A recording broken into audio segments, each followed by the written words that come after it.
Assalamualaikum warahmatullahi wabarakatuh. Selamat datang. Dapatkan manfaatnya dan bagikan kepada orang-orang yang kalian sayangi. Selamat menonton. Wassalamualaikum warahmatullahi wabarakatuh.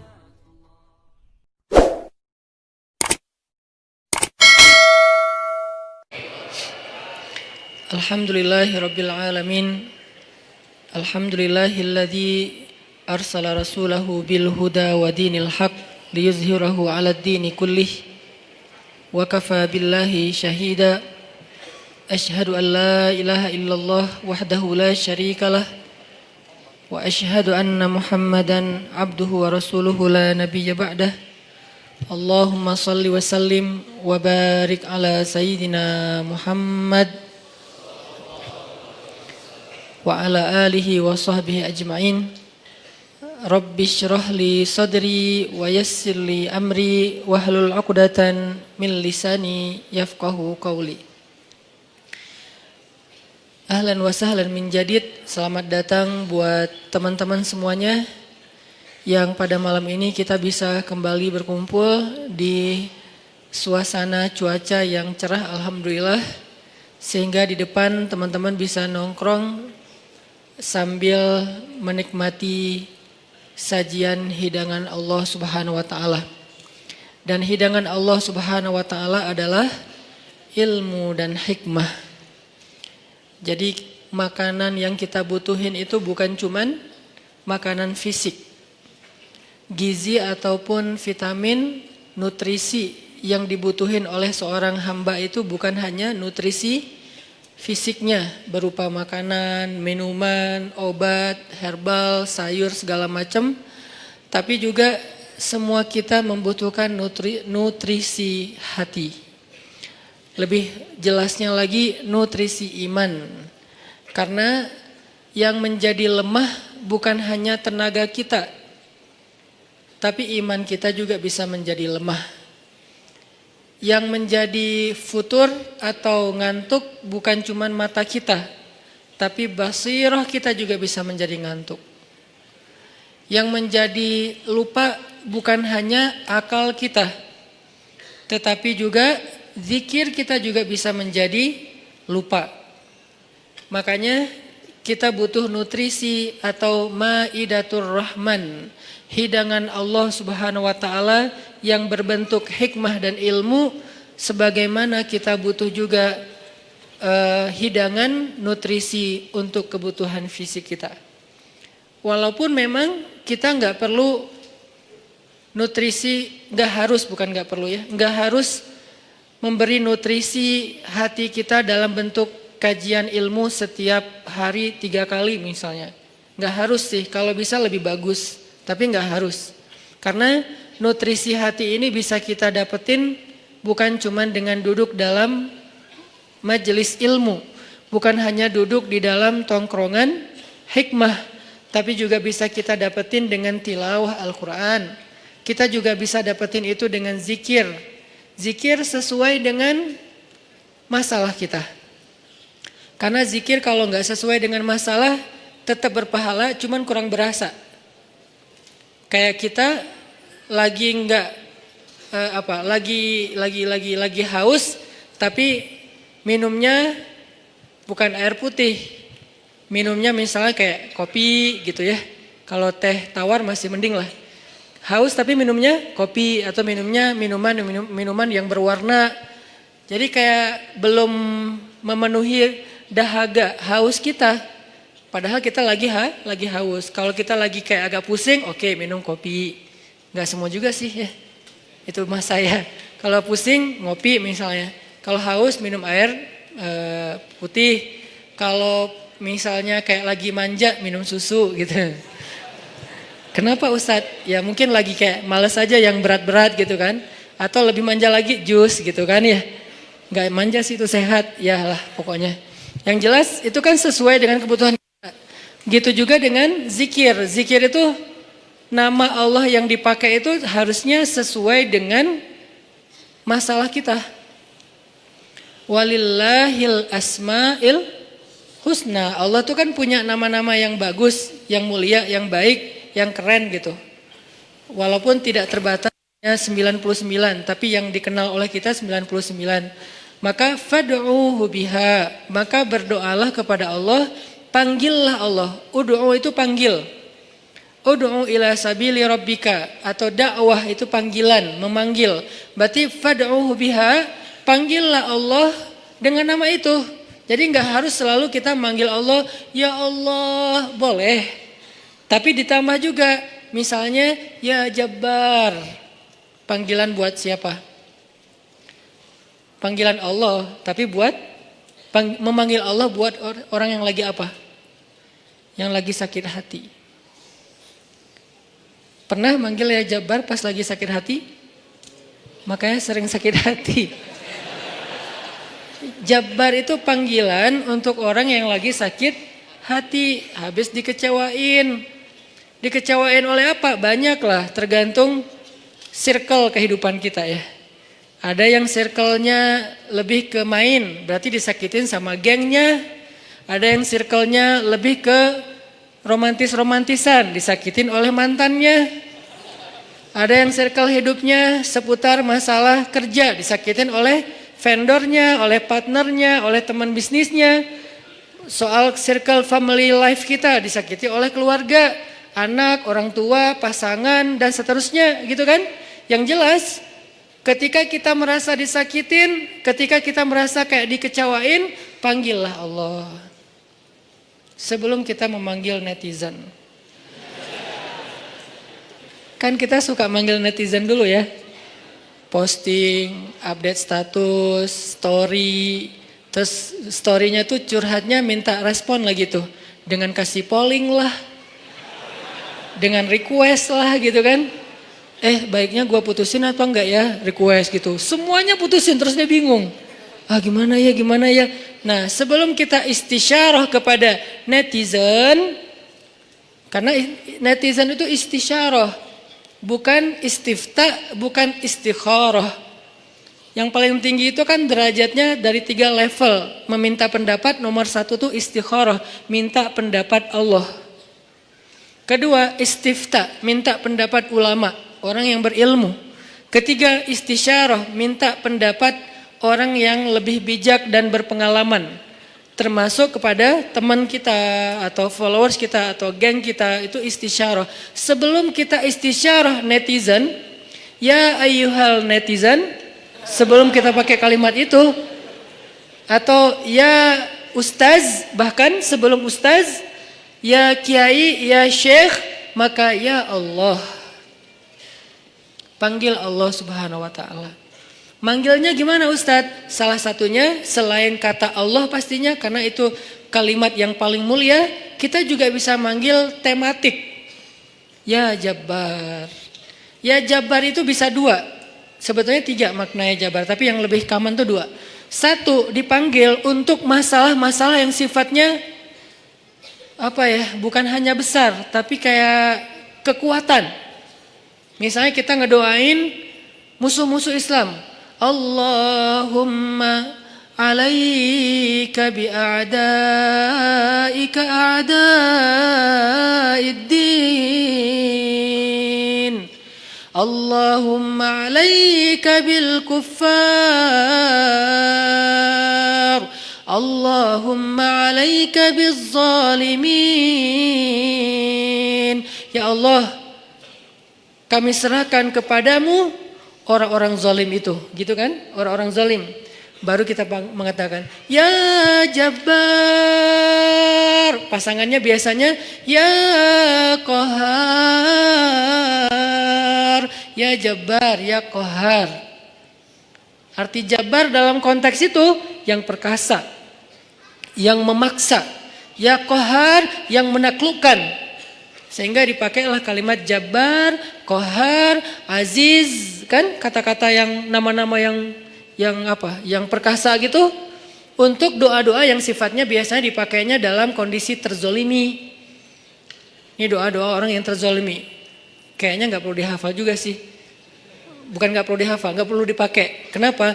Berharap kita tidak mendoakan orang yang zolim, kecuali yang dizolimi dalam urusan agama. Kalau dizalimi urusan pribadi sih, mending jangan mendoakan orang yang menzalimi. Kenapa? Rugi. Mending doain diri sendiri. Ketika kita punya kesempatan doa kita diijabah, jangan kasih doa itu untuk orang lain, rugi. Walaupun bentuknya mendoakan atas keburukan, tetap rugi. Mending kita pakai buat doain diri kita sendiri. Ya Allah, saya lagi dizalimin, mudah-mudahan. Nah gitu kan, berarti kan kita dapat kebaikan. Ya Jabbar, itu panggilan orang yang sedang sakit hati. Jadi satu artinya untuk orang yang lagi dizalimi, satu lagi untuk orang yang lagi hatinya kayak sedih, kayak disakitin. Gak sebesar zolim sih, cuman ya lumayan lah, bikin gak bisa tidur, bikin tumbuh jerawat gara-gara itu gitu kan ya. Karena stres, terus bikin nambah uban, walaupun ada yang uban itu karena bijaksana. Ditutup. Jadi intinya adalah panggil Allah kalau kita lagi sakit hati dan dikecewain. Ya Allah, ya Jabbar. Salah satu doa minta disembuhkan kecewa dan sakit hati di dalam sholat adalah Rabbighfirli warhamni wajburni. Kalimat wajburni. Selama ini kita baca enggak? Kan? Tahu artinya? Hampir. Apa arti wajburni? Bukan paksa aku dong Allah, enggak. Padahal arti Jabbar juga yang memaksa kepada kehendaknya. Tapi kalimat wajburni, makna Jabbar di sini makna yang ketiga di antara tiga makna Jabbar, yaitu yang mengobati sakit hati. Jadi ketika kita berdoa, Rabbighfirli warhamni wajburni warfa'ni warzuqni wahdini wa'afini. Banyak banget ya. Luar biasa kita ya. Jadi kalau kita sholat aja tuh kita udah minta banyak hal ke Allah. Makanya pas berdiri, pas duduk itu jangan buru-buru. Rabbi, Allahu Akbar. Apaan? Malaikat juga bingung. Rabbi apa? Kamu dengar gak dia doa apa? Enggak. Oh kirain aku doang yang salah dengar, kata malaikatnya. Jadi kita kayak gak jelas gitu minta ke Allah. Rabbi udah gitu sujud. Karena terlalu buru-buru, gak ada tumakninah, gak ada tenang, gak ada berhenti sebentar. Makanya Rabbi firli warhamni wajiburni. Bagian wajiburni kalau bisa kayak gimana gitu. Kayak agak menghayati dan kayak perasaannya dalam banget gitu. Wajiburni. Tapi gak gitu juga sih dalam sholat, bahaya. Bid'ah, syubhat menyambar-nyambar. Intinya teman-teman, wajiburni itu artinya kalau kita terjemahin, sembuhkanlah sakit hati saya. Atau bahasa lain juga bisa diterjemahin, hiburlah aku ya Allah, aku lagi sedih nih. Kalau kita ke teman gitu ya, hibur aku dong, gue lagi sedih nih. Ya udah yuk kita main, ya udah yuk kita jalan, ya udah kita nonton, ya udah kita ngopi, ya udah kita makan, ya udah apalah terserah. Yang jelas kita ngadu ke dia, minta dihibur pas kita lagi sedih. Nah cara ngadu ke Allah pas kita lagi sedih supaya dihibur oleh Allah, wajiburni ya Jabbar. Itu bisa dibaca di dalam sholat. Bisa juga dibaca di luar sholat. Gak apa-apa, dalam sholat baca, di luar sholat juga baca. Bahkan di luar sholat kita bisa ulang-ulang. Wajiburni ya Jabbar, wajiburni ya Jabbar. Ya Allah, hibur aku ya Allah, hibur aku ya Allah. Aku lagi sedih berat nih. Udah seminggu aku gak buka Instagram ya Allah. Curhat. Kenapa? Komen. Head speech ya Allah. Ya Allah, aku udah seminggu gak lihat grup. Ya Allah, aku udah seminggu gak buka handphone. Lebih parah lagi kan? Berarti bermasalah di akun sosial media, bermasalah di grup, bermasalah di nomor kontak, bermasalah di SMS, semua bermasalah. Ya Allah, udah seminggu aku gak buka handphone. Hibur aku lagi sedih banget gitu. Nah, minta ya Jabbar, wajiburni ya Jabbar, wajiburni ya Jabbar. Entar Allah akan hibur kita. Hiburan Allah lebih baik daripada hiburan yang diberikan oleh makhluk. Hiburan makhluk itu kadang-kadang modal. Kalau nggak modal di awal, modal di akhir. Modal di awal, dia ngajak nonton, kita yang bayar. Dia ngajak ngopi, kita yang bayar. Kalau modal di akhir, dia bayar, tapi nanti dia pamrih. Dulu kan pas lo lagi sedih, gue traktirin makan. Sekarang gue lagi sedih nih, sama aja kan ngemodal ya. Kalau Allah yang ngehibur kita, itu nggak ada pamrihnya. Nggak ada modal di awal, nggak ada modal di akhir. Terus kenapa kita cepat dan begitu spontan minta hiburan dari makhluk, begitu spontan minta curhat kepada makhluk, begitu spontan manggil nama makhluk, tapi kurang spontan memanggil nama ya Jabbar, nama Allah Subhanahu Wa Taala. Ini kalau ngomongin kecewa, salah satu di antara asmaullahil husna nama-nama Allah yang mulia itu adalah Ya Jabbar. Sehingga kekecewaan itu jadi jalan buat kita untuk lebih akrab sama Allah. Kan kita tuh kayak, mungkin saya aja yang ngerasa gini, tapi banyak juga sih yang curhat kayak gitu. Kita tuh sering ngerasa akrab sama Allah tuh pas lagi ada masalah kan ya. Kalau lagi gak ada masalah kayak kita tuh plain banget gitu hubungan sama Allah. Kayak misalnya hayya 'alas shalah biasa aja. Oh ya udah azan. Itu paling soleh tuh. Di bawahnya dikit, kok azan sih baru jam berapa? Di bawahnya dikit, kok azan sehari berapa kali sih, kok sering banget gua dengar. Padahal cuma 5 kali, dia kayak berasa sering banget gitu dengan azan gitu kan ya. Paling soleh juga, oh udah azan gitu kan. Tapi kalau lagi ada masalah, kita tuh kayak perasaannya tuh kayak ini banget, sensitif banget dan akrab gitu sama Allah. Hayya 'alas shalah. Suara kakek-kakek juga berasa jadi suara vokalis jazz gitu. Si kakek-kakek kan agak-agak serak agak ala-ala rock gitu kan. Tapi kedengar ini suara azan merdu banget ya. Merdu apaan? Kakek-kakek yang biasanya enggak, gue dengernya kali ini dia merdu banget loh. Jangan-jangan dia lagi baper. Enggak, dia biasa aja. Kita yang lagi baper. Jadi apa yang kita dengar itu kayaknya tergantung perasaan kita. Pernah enggak dengar suara azan terus kayak sedih? Soalnya kasihan sama muazinnya gitu. Kok gitu ya azannya, kasihan ya. Kayaknya dia kayak nafasnya putus-putus gitu kan. Kalau tadi sih keren-keren sih. Yang tadi ikut challenge azan. Hayya 'alas shalah. Bagus lah. Tapi yang paling bagus emang azan itu habis diputusin. Itu tuh keren banget. Baper tuh. Hayya 'alas shalah. Jadi dia kayak, kenapa sih lo giniin gua? Jadi tuh kayak lagi curhat banget gitu kan. Enggak, guyon. Intinya azan dengan hati, tilawah dengan hati. Kalau kita pakai hati dalam melantunkan ayat-ayat Allah, itulah sebaik-baik irama. Makanya kata Nabi, zayyinul Qur'an bi aswatikum. Hiasilah Al-Qur'an dengan suara kalian. Tapi para sahabat enggak semuanya suaranya bagus. Terus gimana tuh? Sementara Nabi nyuruh menghiasi Al-Quran pakai suara. Kata para ulama, sebaik-baik hiasan dari suara kita itu adalah suara yang membaca Al-Quran dengan iman. Saya tuh qori, dari kecil tuh udah ikut musabakoh. Jadi udah kayak masalah olah vokal tuh kita dari kecil tuh udah sering. Udah latihan serius sampai tingkat nasional, internasional. Jadi buat saya vokal itu kayak penting. Makanya kalau dengar orang misalnya kayak nyanyi kah atau dia tilawah kah, cukup satu vokal pendek aja udah ketahuan. Ini kayaknya nih kayak orang kayak blind audition ya. Kan yang blind audition tuh baru wah tuh keren gitu kan ya.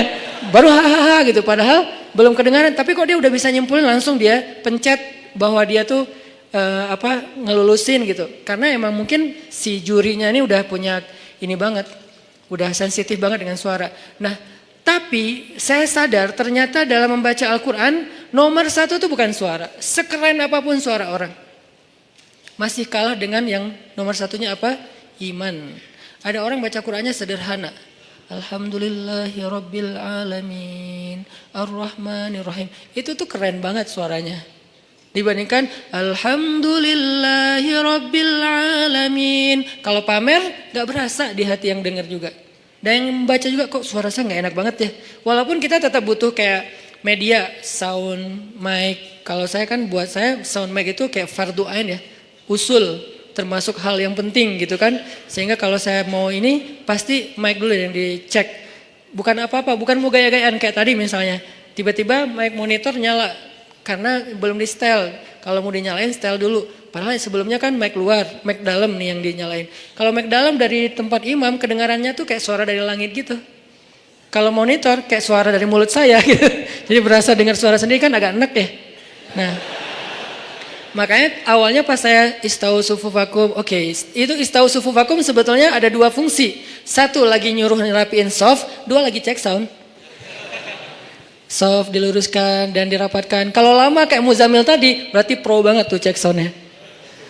kita sholatnya adalah sholat yang terakhir, rapatkan sound dan segala macam. Berarti Muzammil pro banget ngelihat sound. Ini kayaknya gimana ya? Ini soundnya ada yang kayaknya di sana tuh ada yang ngadat deh. Cie. Gaya banget ya. Artinya buat saya itu bukan gaya-gayaan teman-teman. Buat saya itu penting, kita nggak tahu ya yang sholat di antara kita ini mungkin ada yang pertama datang buat sholat, pengen dia berkesan, sekali-kalinya datang langsung berkesan sehingga jatuh hati dengan masjid, jatuh hati dengan sholat. Karena sholat itu buat saya konser paling kolosal di muka bumi. Kenapa kolosal? Karena yang mengikuti, yang nonton sholat bukan cuma manusia, tapi malaikat, terutama salat subuh. Inna Qur'an al-fajri kana mashhuda. Sesungguhnya performance imam di waktu subuh ketika sholat, itu terjemahan panjangnya ya, bahasa anak mudanya. Tolong dimengerti. Bahasa anak mudanya. Sesungguhnya performance imam di waktu subuh saat dia sholat, bahasa gampangnya, sesungguhnya bacaan imam di waktu subuh ketika sholat, mashhuda, ditonton. Kalau bahasa terjemahan kakunya, disaksikan. Sama enggak tuh? Sama kan? Disaksikan, saksikanlah. Itu kan bahasa TV yang dulu, baheula ya. Kalau sekarang, nonton gitu kan ya. Jadi kayak ditonton. Siapa yang nonton? Bacaan imam, performance-nya imam ketika subuh, Allah, malaikat. Coba, DWP sama Tomorrowland yang nonton siapa? Ya, kita. Di YouTube. Enggak. Yang nonton adalah penonton, manusia. Orang-orang yang belum dapat hidayah. Begitu si DJ-nya masuk, jreng, disuruh left, disuruh right, gitu kan ya? Left, right, kan gitu-gitu kan. Sholat kan gitu, Allahu Akbar. Kan lebih keren. Kenapa kita di sholat gak serapi left, right-nya konser Tomorrowland? Padahal mereka yang nyuruhnya DJ, kita yang nyuruhnya imam. Karena soundnya gak kedengaran ke belakang. Jangan suuzon sama makmum ya. Emang gak kedengaran. Imamnya udah 2 rakaat, makmumnya baru takbir. Kirain tadi imamnya kayaknya ini belum siap deh. Jangan-jangan batal wudhu dulu, ya udah kita tungguin. Padahal imamnya udah 2 rakaat. Kenapa makmumnya telat? Soundnya tuh nggak sampai ke belakang. Kita irit di bab sound, tapi boros banget di bab kubah masjid, menara masjid, warna masjid. Kadang-kadang cat masjid itu baru beberapa bulan, ini kayak mirip apa ya, kayak nggak sreg gitu ya. Udah ganti deh, cat masjid yang doff yang bagus diganti hanya gara-gara seleranya berubah.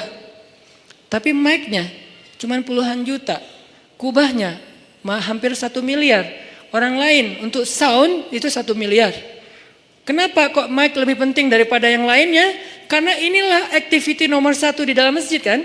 Performance nomor 1-nya kan di mic oleh 2 talent. 1 imam, 1 lagi muazin. Muazin penting, imam penting. Muazin manggil orang di luar supaya datang. Imam biar bikin orang di dalam itu gak nyesel udah datang. Muazinnya keren, imamnya gak keren. Kan kayak nyesel gitu ya. Kirain tadi azan sholatnya seru. Gitu kan? Kenapa gak seru?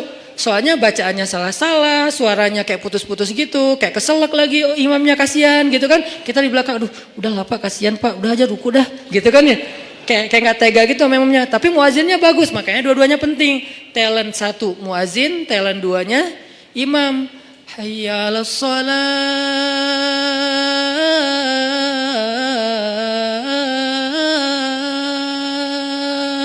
Orang yang dengar sedih ya.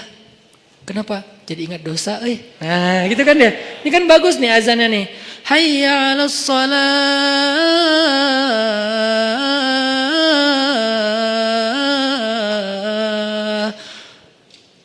Surga itu kayaknya indah juga ya dengar suara mah. Baru dengar suara panggilan belum. Salamun salam. Ya ayyuhal mu'minun. Ya ibadallah. Panggilan malaikat. Kan suara malaikat pastinya keren ya. Gak ada yang fales dong malaikat. Masa malaikat fales? Udahlah gua aja yang manggil. Kenapa? Lo suaranya fales kata malaikat. Kan gak mungkin kan? Panggilan yauma yunadil munadi mim makanin qarib. Hari ketika malaikat memanggil manusia dari tempat yang dekat. Tahukah kita apa tempat yang dekat? Tempat yang dekat itu adalah Masjid Al-Aqsa. Hari ketika malaikat berdiri di titik Masjid Al-Aqsa sekarang, memanggil seantero padang mahsyar, halummu ilayya, kumpul kalian semuanya di sini kata malaikat. Jadi azan yang keren itu azan yang mengingatkan orang kepada dosa, azan yang mengingatkan orang kepada akhirat, dan itu nggak bisa kalau nggak pakai hati. Nggak perlu ngeluarin 100% vokal, cukup 60%-nya aja. 30% dibantu sama sound. 10%-nya dipakai, 40%-nya dipakai dengan perasaan. Makanya saya senang banget kayak dulu masa masih punya halakoh kecil sama teman-teman, termasuk ada Muzamil, anak-anak ITB, kita kan kayak belajar dulu, Muzamil mana Muzamil? Oh ada, belajar makomat sama dulu sebelum ada pemuda hijrah, makomat sama belajar azan. Kita kayak mengcover. Jadi bukan cuma lagu yang di cover, kita mengcover azan. Cover azan Masjidil Haram Dagriri. Dagriri itu azannya tuh menurut saya azan of the year. 2018 azan terbaik itu nanti cari di YouTube, azannya Hamdi Ad-Dagriri kalau nggak salah namanya. Nanti azannya Al-Aqsa. Azan Al-Aqsa itu kayak lagi curhat. Al-Aqsa itu udah dirampas, kami itu teraniaya, kemana kalian wahai kaum muslimin, gitu. Seolah-olah tuh kayak manggil kita gitu. Dari irama-irama yang dipilih kan. Nah ini semuanya dengan hati, makanya pakai hati aja udah terbaik. Balik lagi ke tema yang tadi adalah panggil Allah dengan lembut. Nidaan khafiyya. Zikru rahmati rabbika abdahu Zakaria. إذ نادى ربه نداء خفيا. Ketika dia nada rabbah. Apa arti nada rabbah? Nada itu bahasa Arab, terus jadi bahasa Indonesia, nada, tapi beda arti. Nada artinya memanggil. Nada dering, panggilan. Dering panggilan, itu bahasa Arab. Iznada rabbahu nidaan khafiyya. Nada yunadi nidaan. Nida panggilan. Jadi kalau ada yang namanya nida itu adalah panggilan. Makanya kalau dia panggil, panggilan kamu siapa? Panggilan aku nida gitu. Itu panggilan, iya nida, iya panggilan ya. Ame gitu. Kalau ngerti bahasa Arab, kalau ngerti ya sama aja sih. Nah, yunadi nada rabbahu nidaan khafiyya, memanggil dengan khafi. Khafi itu kayak lirih. Ya Allah, gitu pelan-pelan. Terus khusyuk manggilnya, berperasaan manggilnya, bukan ya Allah. Itu mah kaget kali ya, bukan manggil Allah karena dia lagi curhat. Kalau mau curhat, ya Allah. Coba jadikan ya Allah ini kata favorit kita deh. Dan jangan tunggu bermasalah baru lembut suaranya. Kalau lagi senang kayak ya Allah. Enggak gitu sih. Kita lagi senang itu juga butuh Allah, teman-teman, yang kayak pekan yang lalu kan.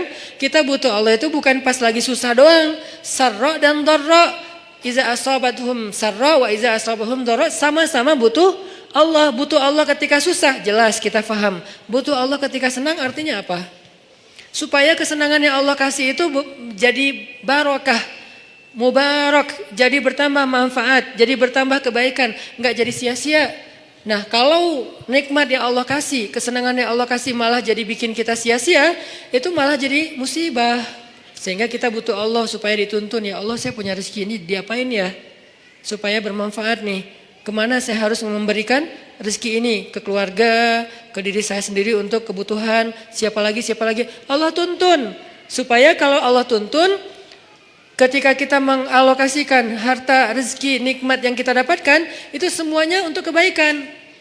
Fa'ammal yatima fala taqhar, wa ammas sa'ila fala tanhar, wa amma bi ni'mati rabbika fahaddits. Kalau enggak, alhaakumut takatsur. Celaka gara-gara takasur, justru banyak nikmat yang Allah berikan. Jadi teman-teman, poin pertama, bab kecewa, kalau kita kecewa, saya yakin semuanya pernah kecewa dan mungkin masih akan kecewa atau bahkan lagi kecewa sekarang. Kelihatan dari muka-mukanya. Kecewa sama saya. Kenapa ceramahnya lama sekali? Jadi kalau lagi kecewa, apa poinnya tadi? Panggillah Allah. Ya Allah, ya Jabbar, wajiburni, hibur saya ya Allah. Hibur saya, hibur hati saya ya Allah. Gimana cara Allah menghibur hati kita?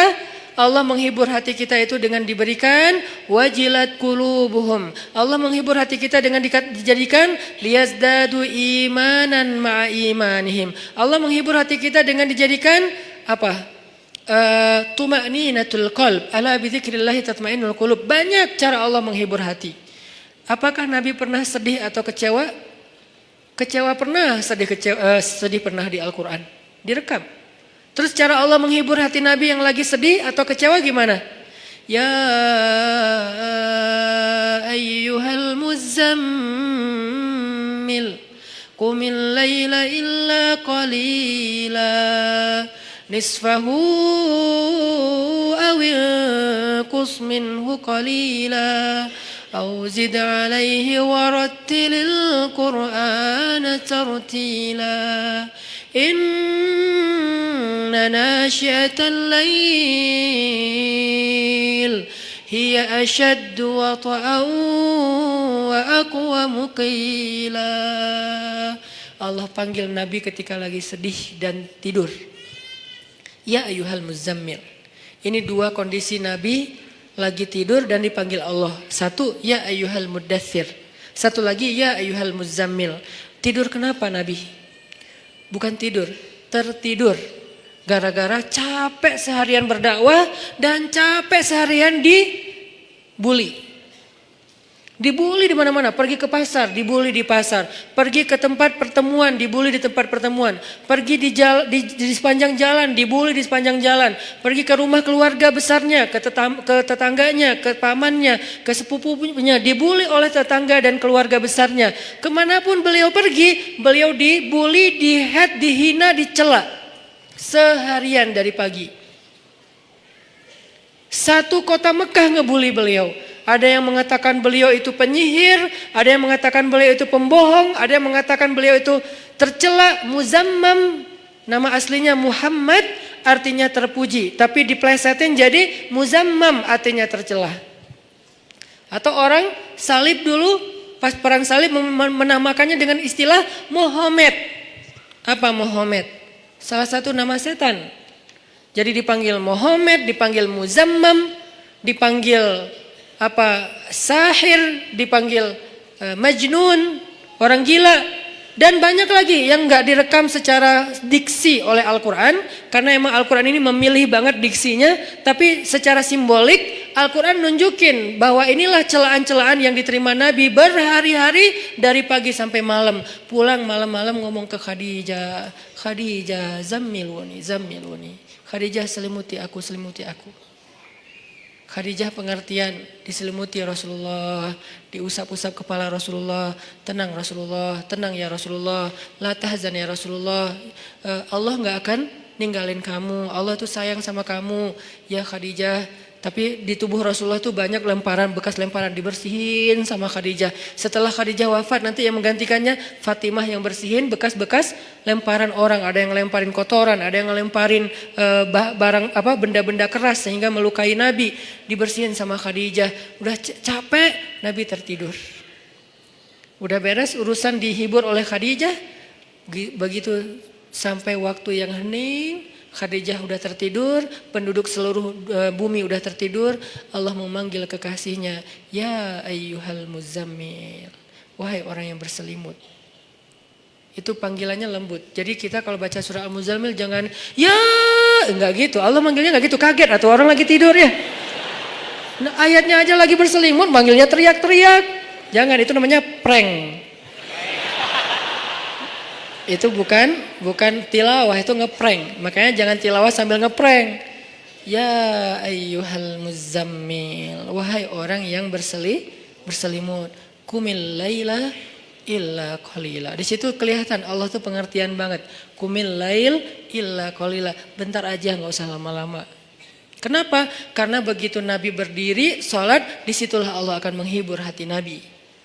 Kalau kita belum bisa terhibur dengan sholat tahajud, atau minimal dengan sholat 5 waktu, berarti hati kita berpenyakit, fi qulubihim marad, dan itu harus kita obatin. Obatnya apa?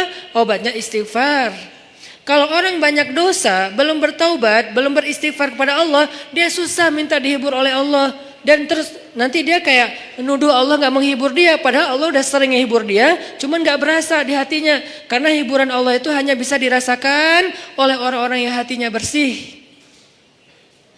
Dan cara membersihkan hati itu tazkiyatul nufus atau tazkiyatul qulub, tathhirul qulub adalah dengan salah satunya istighfar.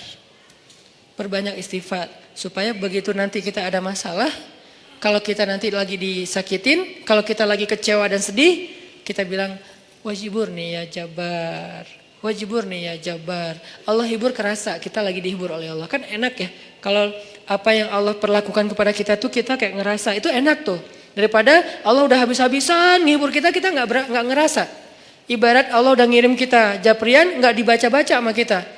Terus nanti kita tuduh, lu kok nggak empati banget sih sama gue lagi sedih-sedihnya, gue curhat nggak dibalas-balas. Udah dibalas, nggak ada, lu aja nggak baca. Oh ya ada, banyak ternyata. Artinya nggak dibuka sama kita kan?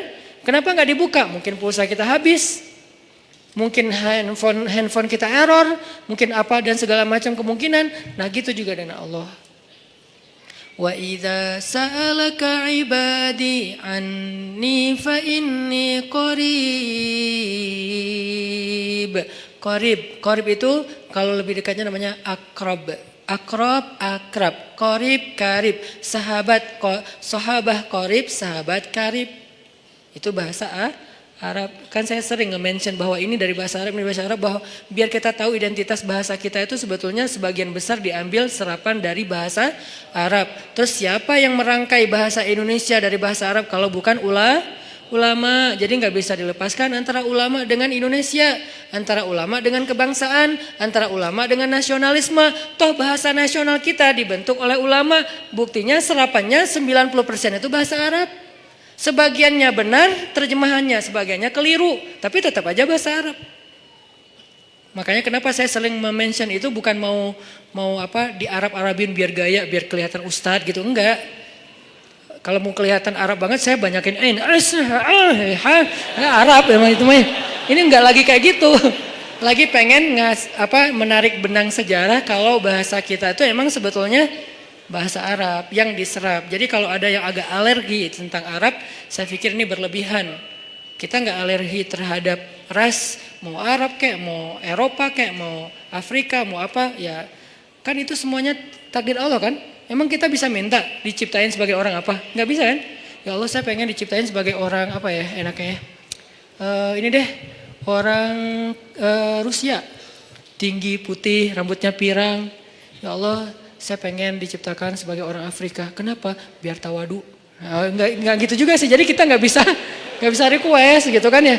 Dan orang Afrika pun sebetulnya sekarang kan jadi keren ya. Orang kulit hitam keren nggak sih? Berasa sekufu, segolongan. Kalau orang kulit hitam didiskriminasikan nggak keren, kasihan atuh. Kan kulit hitam juga sekarang jadi favorit. Bahkan banyak orang yang pengen menghitamkan kulitnya. Ini artinya ya nggak bisa request mau jadi orang apa, sehingga kita nggak boleh benci golongan ataupun ras karena dia diciptakan kayak gitu tuh bukan pengennya dia, itu namanya sunnatullah dan takdir, itulah ketentuan Allah. Kalau kita cela rasnya berarti kita mencela pencipta ras itu yaitu Allah Subhanahu Wa Taala. Dan ini termasuk larangan dalam hadis mencela nasab. Mencela nasab itu termasuk salah satu dosa besar. Balik lagi ke yang tadi, intinya bahasa kita emang diserap dari bahasa Arab. Nah kita minta sama Allah, kata Allah inni qarib, aku dekat sama kamu. Ujibu da'watad da'i idza da'ani. Ujib dari kata jawab, bahasa Indonesia juga jawab. Jawabun, jawaban, jawabin, itu grammar. Terus salah satu yang diambil dari antara 3 bentuk grammar Arab itu kita ambil jawaban, ya, menunggu jawaban. Ada orang Indonesia yang mengatakan saya lagi menunggu jawabun, nggak ada kan ya? Ini agak-agak aneh. Jawabin atuh, ada tuh jawabinnya. Jawab berarti yang udah ada tuh jawabin. Jawabun mah belum ada Jawabin atuh yang yang tadi. Nah, oke, berarti itu bahasa Arab juga. Jawab, ban, bin sama aja. Ujibu, berarti bahasa Al-Quran sendiri itu sebetulnya tanpa baca terjemah kalau kita tahu akar katanya, itu emang bahasa kita, bahasa Arab, bahasa Indonesia.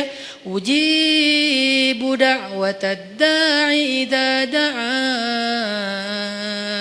Aku mengijabah, menjawab dakwah. Dakwah itu panggilan. Ujibu da'watad da'i idza da'an. Aku menjawab panggilan dai, orang yang memanggil kalau dia mendakwah atau memanggil aku. Jadi kalau kita bilang ya Jabbar, Allah langsung turun ke langit dunia, nyamperin kita terus mengatakan ai abdi, ai abdi. Ai abdi itu artinya ada apa hambaku? Halaka hajah? Kamu punya masalah hambaku? Itu namanya ujibu. Cuman kita nggak dengar. Sama kayak kita baca Al-Fatihah. Bukankah Allah merespon bacaan kita? Alhamdulillahi Rabbil Alamin. Kata Allah, hamadani abdi. Hambaku memuji aku. Gitu kan? Sampai selesai Al-Fatihah, satu ayat demi satu ayat Allah tuh ngerespon. Jadi kita kayak lagi chat sama Allah sebetulnya. Salat itu kan chat sama Allah. Makanya bahasa hadisnya ihsan. Kalau pengen sholat kita yang ada kesan chat, berarti sholat kita tuh harus sampai ke level ihsan. Apa level ihsan? Anta abudallah ka'annaka tarah, fa illam takun tarah, fa innahu yarak. Ketika kamu bisa menghadap Allah, beribadah kepada Allah, seolah-olah kamu tuh ketemuan langsung sama Allah. Kan berarti kita lagi chat sama Allah, ketemuan langsung. Kalau nggak ketemuan langsung, kamu nggak ngelihat dia, maka yakinlah dia ngelihat kamu. Berarti kayak orang telepon atau kayak orang fit call, cuman kamera depan kita rusak. Kamera depan dia, kita nggak bisa ngelihat dia. Iya, kamera depan dia. Ya gitu deh pokoknya. Yang jelas adalah kita lagi chat sama Allah, sehingga Allah tuh kalau kita berdoa jangan berpikir bahwa kita tuh ngomong sendiri terus nggak ada yang dengerin. Rabbana atina fid dunya hasanah wa fil akhirati hasanah wa qina adzabannar. Rabbi firli warhamni wajburni warfa'ni warzuqni wahdini wa'afini wa Allahu akbar. Ya nggak ada yang dengar seolah-olah enggak. Rabbi firli warhamni wajburni. Kalau kita salat berjamaah Ustaz gimana pelan-pelan imamnya kita mungkin slow motion. Kalau dia kan dicepetin tuh kan ya jadi ya apa istilahnya tuh cut to cut gitu kan. Gimana tuh caranya Ustaz? Sedapatnya, jangan dipercepat tapi tetap dapat kan? Rabbi firli warhamni wajburni. Belum beres, Allahu akbar, enggak apa-apa, tapi kita udah kayak tenang. Makanya kalau nggak puas tambahin dengan sholat sunnah. Begitu tahiyat awal, duduk tahiyat antara dua sujud, Rabbi firli warhamni wajburni. Lama wajburni teh 10 menit. Kenapa itu orang teh curhat sama Allah? Boleh nggak kayak gitu? Boleh nggak kita duduk di antara dua sujud setengah jam? Boleh. Apalagi sholat sunnah. Kecuali kita jadi imam sholat berjamaah. Jangan, kasihan. Anak udah nangis-nangis. Terus suami udah nunggu di depan ngeklakson-klakson. Terus sales udah habis promonya. Kan gak konsen sholatnya. Makanya kalau jadi imam yang bijak, ambil pertengahan. Makanya bacaannya juga jangan terlalu panjang. Kalau sholatnya sholat 5 waktu. Tapi terutama kecuali subuh yang paling panjang. Kalau sholatnya sholat tarawih, namanya juga tarawih dari kata roha. Roha bahasa Indonesia, rehat. Jadi tarawih itu artinya berehat-rehat. Kalau sholat tarawihnya sampai keringetan, namanya bukan berehat-rehat. Itu mah lagi nge-gym. Tarawih keringetan, harusnya kan tarawih itu kan tadi keringetan terus gara-gara tarawih jadi nggak keringetan ya. Itu kayak apa ya? Kayak bukan pemanasan, pendinginan. Gitu deh pokoknya. Jadi tarawih itu Allahu Akbar. Wah mulai istirahat nih. Kalau ada yang ngomong, pengen istirahat, kenapa? Habis tarawih. Ini aneh. Tarawih itu kan istirahat. Kenapa kita istirahat habis istirahat? Ada dua kemungkinan. Satu, kita tarawihnya nggak benar. Kedua, imamnya yang mungkin terlalu buru-buru. Tapi di Indonesia kalau imamnya nggak buru-buru, nggak jadi ngehit. Biar imamnya paling ngehit, ratingnya tinggi, harus yang cepat. Makanya saya pernah kayak balapan gitu tarawih. Saya di masjid satu, yang satu lagi masjid sebelah. Takbir bareng, Allahu Akbar. Sana Allahu Akbar. Oke, kita start bareng nih. Begitu saya waladhdallin, di sana assalamualaikum. Hah? Wah. Kalah saya pakai 150 cc, dia pakai 1200 cc. Ya iyalah, nggak akan kekejar. Nah, tapi yang sana lebih banyak jamaahnya, di sini dikit. Kenapa? Di sini karena ya mungkin itu pengen istirahat dengan sholat. Kalau di sana pengen cepetan istirahat dari sholat. Beda kan ya? Nah, balik lagi. Kita bacanya tenang. Boleh wajiburni, warfa'ni, warzukni, wahdini, wa'afini, wa'fu anni. Allahu Akbar. Sujud lebih lama lagi. Karena sujud itu lebih freestyle. Freestyle doanya, bukan freestyle bentuknya. Masa sujud mau gini terus. Ya enggak sih. Freestyle doanya. Maksudnya freestyle doa tuh boleh baca doa apa aja selama itu kebaikan. Misalnya kita doa Abu Bakar, Allahumma ja'al fi qalbi nuran, wa fi sam'i nuran, wa fi basari nuran, wa an yamini nuran, wa an shimali nuran, wa amami nuran, wa khalfi wa min warai nuran, wa min tahti nuran, wa min fawqi nuran. Itu kan doa Abu Bakar kan? Boleh. Apakah itu doa dibaca Rasul? Enggak, Abu Bakar yang baca doa itu. Jadi Abu Bakar bid'ah? Enggak lah. Doa itu ibadah mutlak, ibadah bebas. Sehingga karena dia bebas, kita boleh membaca doa bukan hanya yang diajarkan Rasul. Tapi doa yang diajarkan Rasul pun itu yang terbaik pastinya. Cuman yang gak diajarkan Rasul, boleh. Ada kasus yang di zaman Rasul gak ada, tapi di zaman kita ada. Salah satunya yang sering saya ulang-ulang apa? Mendoakan anak yang lagi ujian nasional. Ada gak doa dari Rasul anak ujian nasional? Dan di zaman Nabi, anak-anak Nabi gak ada ujian nasional. Ya Allah, Fatimah lagi ujian nasional. Gak ada kan ya? Sehingga kita gak bisa niru. Terus boleh gak kita ngedoain anak kita lagi ujian nasional? Sementara Nabi gak ada contohnya. Boleh, itu gak disebut bid'ah. Gak selalu yang gak dilakukan Nabi itu dianggap. Makanya jangan nanya, apa dalilnya doa itu? Ya yang penting gak melanggar sunnah Nabi. Nah sunnah Nabi dalam doa itu adalah menutup aurat. Bacaannya yang benar. Jangan maksa, jangan marah-marah sama Allah. Ya Allah pokoknya nih yang terakhir kali nih saya doa nih. Ya gak bisa gitu. Doanya yang baik gitu kan. Kalau mendoakan yang buruk balik lagi kepada kita sendiri. Nah ini namanya doa. Makanya pas sujud kita bisa doanya Abu Bakar. Bisa doanya Muaz bin Jabal. Allahumma a'inni ala dzikrika wa syukrika wa husni ibadatik. Bisa doanya Bilal. Bilal. Allahumma inni as'aluka ridhaka wal jannah wa a'udzubika min sakhatika wan nar. Itu doanya Bilal. Tiga-tiganya ini bukan doanya Nabi. Yang satu Abu Bakar yang apa? Yang membuatnya. Yang kedua siapa tadi? Muaz. Yang ketiga adalah Bilal. Dan tiga-tiganya Nabi tahu dan Nabi membolehkan. Enggak langsung Nabi, kan enggak ada saya suruh. Kenapa kamu baca yang enggak pernah saya contohin? Enggak, karena emang ibadah doa itu ibadah mutlak. Sehingga kita bisa doa, ya Allah. Saya sih lupa namanya. Tapi saya udah nge-follow dia. Soalnya akunnya nama palsu. Tapi saya tahu kok nama dia yang saya pernah hafal kok nama dia yang asli. Ya Allah pengen kalau bisa saya pengen jadikan dia sebagai imam saya. Kalau nggak dia pun yang mirip-mirip gitu. Nah, di dalam sholat gimana caranya? Ya jangan di dalam sholat sih susah ngomongnya. Kalau bahasa Indonesia kan nggak boleh dalam sholat kan. Kalau di dalam sholat tetap harus bahasa Arab. Kalau bisa jangan bahasa Arab yang dikarang-karang sendiri. Malah salah. Allahumma ansur alaina. Itu bahaya. Allahumma ansur itu artinya apa?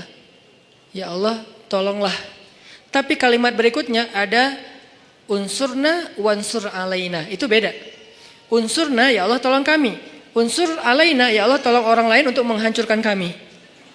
Cuman beda Allah doang.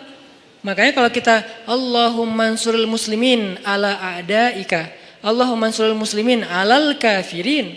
Allahumma ansuril muslimin alal zalimin. Tapi kalau Allahumma ansuril zalimin alal muslimin, wah, apalagi diaminkan banyak orang. Kenapa kita kok kalah terus ya? Ya itu doanya salah. Makanya kalau bahasa Arab mah lebih baik jangan dikarang sendiri. Mending kita hafal. Cari di Google boleh tapi harus jelas websitenya. Jangan-jangan di Google kan semua orang bisa nulis kan ya. Kadang-kadang dari Facebook juga ada di Google kita klik ternyata itu kayak dia lagi curhat gitu sok-sok pakai bahasa Arab. Ternyata isinya mantra. Kan bahasa mantra juga kayak bahasa Arab kan, keriting-keriting gitu kan. Nah intinya teman-teman minta sama Allah, pas kita lagi duduk di antara dua sujud, pas kita lagi sujud. Poin 1, kalau lagi dikecewain. Poin 2, kalau kita dikecewain, kecewa, sedih. Kadang-kadang gak harus dikecewain orang, kecewa sendiri, gak jelas. Tiba-tiba kecewa tiba-tiba kayak sedih aja. Pernah gak sih sedih tapi gak ada sebab? Wah serentak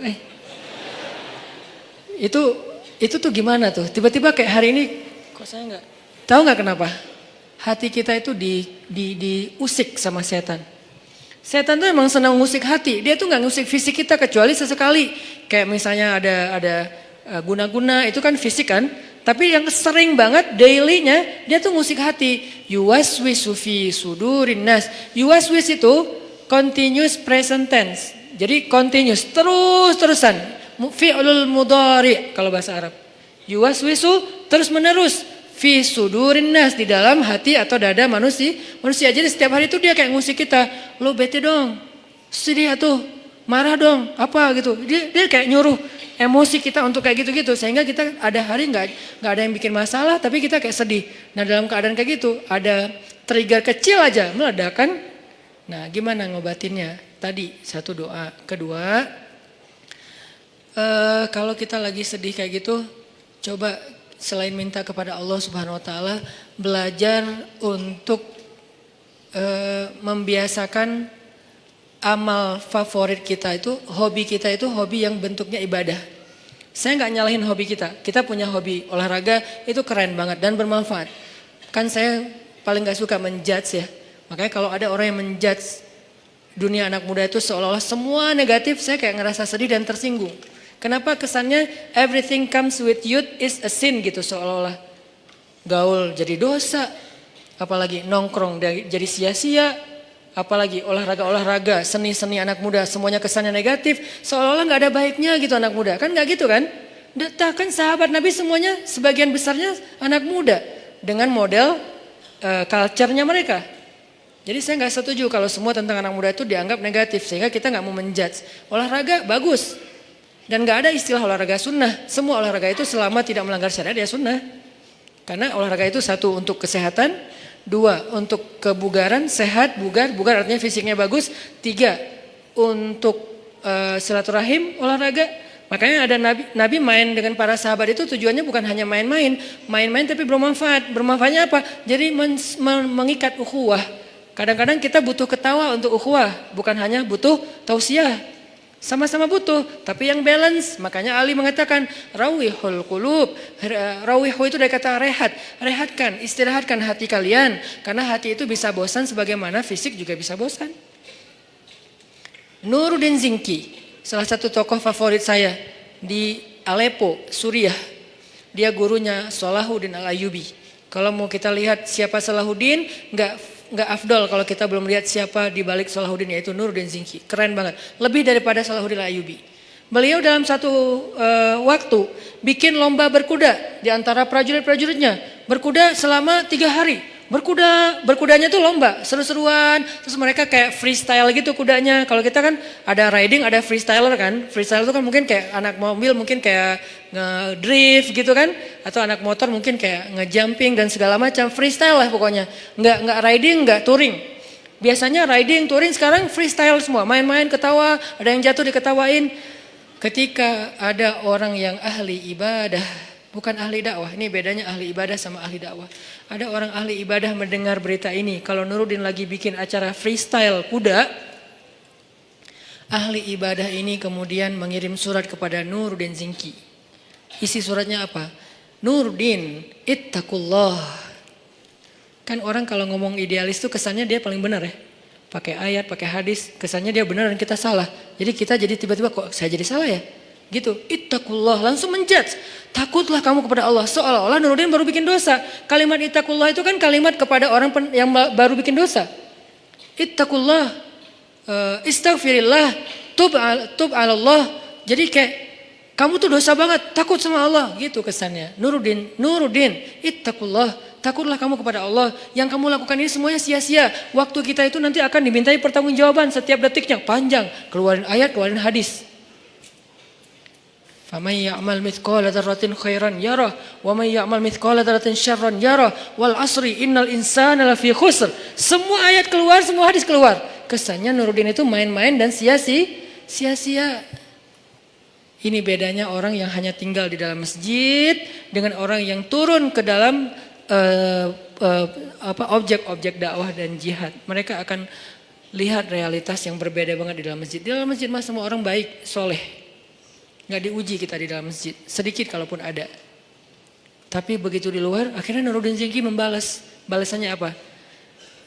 Akhi fillah, saudaraku karena Allah. Sebetulnya saya tidak ingin menyampaikan ini, tapi karena engkau sudah menuduh saya dengan tuduhan-tuduhan yang tidak benar, saya perlu tabayyun, kata Nuruddin. Kami itu udah berjihad berbulan-bulan, melintasi gunung-gunung yang tinggi, melintasi padang pasir, musim panas, musim dingin, menghadapi musuh-musuh yang berkali-kali lipat lebih banyak dari kami. Kami dan kuda-kuda kami sudah melihat darah tuh terus-terusan, setiap hari ngelihat darah, setiap hari ngelihat potongan tubuh manusia. Lelah, tidak tidur berhari-hari, kehausan, tidak minum kecuali beberapa tetes air saja dalam sehari. Kami itu sudah berjihad berbulan-bulan, kata Nuruddin. Sehingga saya melihat pasukan saya mulai stres. Kuda-kuda kami mulai stres. Kuda kalau stres susah dipakai. Jadi nggak akan sesuai dengan instruksi dari penunggangnya, kesatrianya. Dia stres. Ngelihat musuh dari kejauhan, kadang-kadang bukan ngelihat musuh. Ngelihat pohon aja dikira musuh. Wah, banyak banget musuhnya, lari. Kuda stres kan bahaya kan? Dan bisa membahayakan penunggangnya. Gimana mau rapi dalam soft jihad kalau kudanya pada stres. Kayak nggak pernah diservis. Ibarat motor nggak pernah diservis, dibawa terus sampai olinya udah kayak lumpur. Akhirnya kami bawalah, kalau bahasa kita, diservis. Diservis itu apa? Dengan cara kalau diservis motor kita bawa ke bengkel servis nih, ganti oli, segala macam dibersihin, kayak gitu-gitu kan. Kalau servis kuda dibawa main.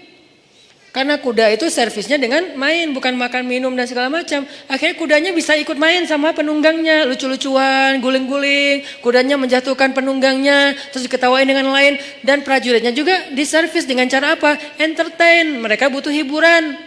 Jangan berpikir ketika ada orang berhibur sebentar, seolah-olah udah seluruh hidupnya berhibur. Sampai kita menuduhnya bahwa hidupnya sia-sia. Ini terlalu gampang menjudge orang lain. Bisa jadi itu bagian dari program dakwah. Itu jawaban Nuruddin. Jadi saya ingin supaya prajurit saya segar lagi, ukhuwah mereka kuat lagi, lebih soft, barisan mereka lebih bagus lagi, dan kuda-kuda mereka lebih sehat dan bugar lagi. Dibalas kepada ahli ibadah. Baru kemudian ahli ibadah, ya tapi kan gak harus gitu juga. Oh panjang, akhirnya gak beres. Ya namanya juga orang kalau udah dengki. Sama dengan Fudail bin Iyad dengan Ibnu Mubarak. Fudail bin Iyad ahli ibadah di dua Masjidil Haram. Masjid Nabawi dia ahli ibadah dan mengajar di Masjid Nabawi. Di Masjidil Haram juga dia ahli ibadah dan mengajar di Masjidil Haram. Tapi gak pernah keluar dari masjid. Sehingga yang dia tahu realitas dunia ini hanya realitas masjid. Tentang sholat harus rapi. Tentang kalau sholat kita sunnah sendiri harus pakai sutro. Itu kan realitas-realitas dinamika masjid kan. Tentang waktu azan itu jangan diburu-buru. Antara azan dan iqomah itu dikasih jeda waktu. Kemudian masalah menutup aurat dalam pakaian sholat. Kemudian masalah kenceleng. Itulah realitas masjid. Sangat mungkin belum banyak. Ketika keluar dari masjid, realitasnya tuh beragam. Nggak sesederhana masjid, rumit. Kalau di dalam masjid itu sederhana realitasnya. Sehingga nggak butuh pemikiran rumit untuk menyelesaikannya. Di luar masjid, itu rumit banget. Baru aja di teras masjid udah rumit. Masalah sendal ketuker. Kalau ketukernya dengan yang lebih bagus sih, bukan masalah. Nggak akan ngomong, diem-diem aja. Ini masalahnya ketukernya dengan yang ya gimana gitu. Nah, akhirnya ini nih yang jadi realitas, apalagi keluar dari pintu masjid. Udah keluar pintu masjid, tangga masjid, keluar tangga masjid, parkiran masjid. Di parkiran udah realitas, baru datang udah lihat mobil atau motor udah kebaret. Wah nih tadi karena motornya desak-desakan, spion kita lah atau bodi motor kita yang baru lah udah coret-coret. Atau mungkin motor kita posisinya kok nggak enak gitu, di tengah kena hujan. Padahal tadi perasaan parkirnya di atasnya ada atap, sekarang kena hujan jadi basah. Padahal habis dicuci segala macam, itu udah realitas. Sehingga ketika Ibnu Mubarak melihat Fudail bin Iyad asik aja mengajar di dalam masjid, Ibnu Mubarak mengirim surat kepada Fudail bin Iyad yang kemudian jadi nasyid, jadi lagu. Ya abidal haramain. Wahai hamba yang beribadah di dua Masjidil Haram. Ya abidal haramaini law absartana la'alimta annaka bil ibadati tal'abu. Wahai orang yang beribadah di dua Masjidil Haram siang dan malam, tahajud, itikaf, tilawah, ngajar ilmu. Kalau kamu melihat apa yang kami lakukan di luar sini, maka kamu akan menganggap ibadahmu itu cuma main-main. Padahal udah di Masjidil Haram dan di Masjid Nabawi, tapi masih dianggap main-main. Kalau dibandingkan dengan apa? Dibandingkan dengan dakwah dan jihad. Karena dakwah itu nggak sederhana ibadah. Ibadah kita semua yang datang orang-orang udah pada soleh, yang pengen ibadah, gampang diatur. Shaf luruskan, lurus nggak? Lurus. Coba suruh luruskan shaf di belakang zebra cross. Segampang meluruskan shaf di masjid? Enggak, itulah realitas, itu perbandingannya. Kalau kita belum bisa menyuruh masyarakat, social behaviornya lurus di belakang zebra cross, berarti kita belum menyelesaikan masalah masyarakat. Berarti belum berdakwah, baru beribadah di dalam masjid. Itu bandingannya, segampang mana? Mana lebih gampang nyuruh orang lurus di belakang zebra cross apa nyuruh orang untuk ikut imam? Ikut imam. Jangan kalian mendahului atau menyamai gerakan imam. Oke. Allahu Akbar, Allahu Akbar. Pas bangkit dari sujud, Allah.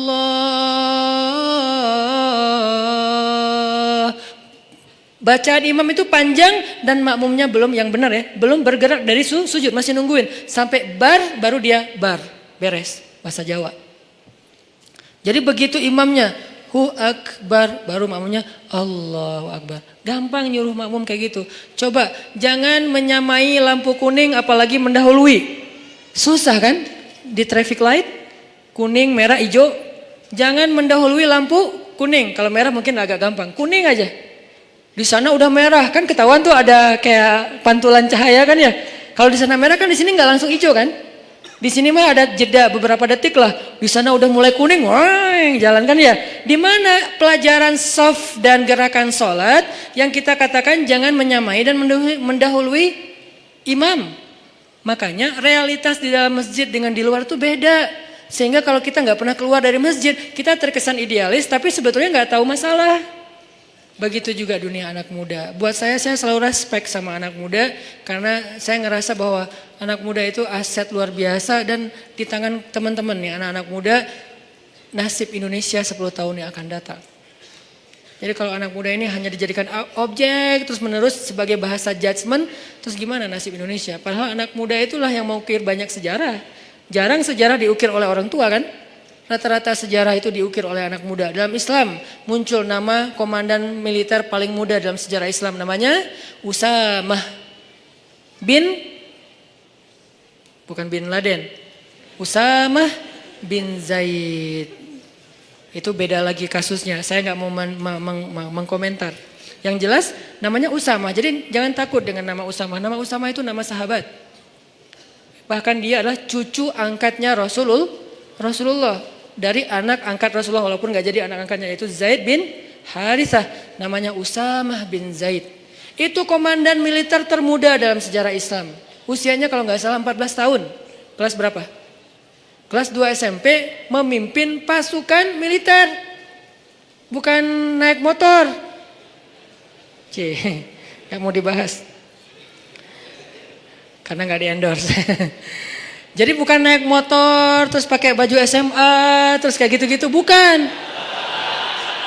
Saya nggak merujuk kepada sesuatu ya. Gitulah pokoknya. Ini memimpinnya naik motor sama naik kuda lebih susah mana? Kuda. Kecuali buat orang-orang ya kayak di Lombok, di daerah-daerah yang banyak kuda kan, itu keren banget sih saya. Kayak local pride banget lah itu mah. Jadi naik kuda memimpin pasukan dan itu bukan riding. Walaupun riding juga keren. Tapi ini menghadapi musuh usia 14 tahun loh. Kalau nggak matang mentalnya nggak mungkin Nabi memberikan kesempatan dia jadi panglima militer. Yang ngasih itu surat kuasanya tuh langsung dari Nabi. Bahkan ketika Abu Bakar jadi khalifah. Lalu Umar nggak setuju. Usamah jadi panglima militer. Abu Bakar marah kepada Umar. Ya Umar kamu ingin menyobek surat Rasulullah. Kamu ingin mencoret kalimat-kalimat Rasulullah, ini langsung Rasulullah yang nunjuk. Usama pemimpin militer. Bahkan kalau seandainya pasukan itu kita harus ada di dalamnya, engkau wahai Umar harus tunduk kepada Usama. Nanti ada lagi yang membebaskan satu negeri yang selama beribu-ribu tahun gak bisa dibebaskan, usia 21 tahun. Muhammad, atau kita juluki Al-Fatih, bukan sang penakluk, sang pembebas. Karena terjemahan yang lebih tepatnya bukan penakluk tapi pembebas. Dia gak menaklukkan siapa-siapa, apalagi cewek. Kalau kita di zaman sekarang mungkin ada penakluk cewek gitu kan, ini enggak, membebaskan. Cewek dibebaskan, dari apa? Dari perbudakan, dari penghinaan. Muhammad Al-Fatih. Jadi anak muda itu harus diberikan apresiasi yang tinggi. Dan memang kita harus bangga, Indonesia ini harus bangga punya anak muda mayoritas sekarang.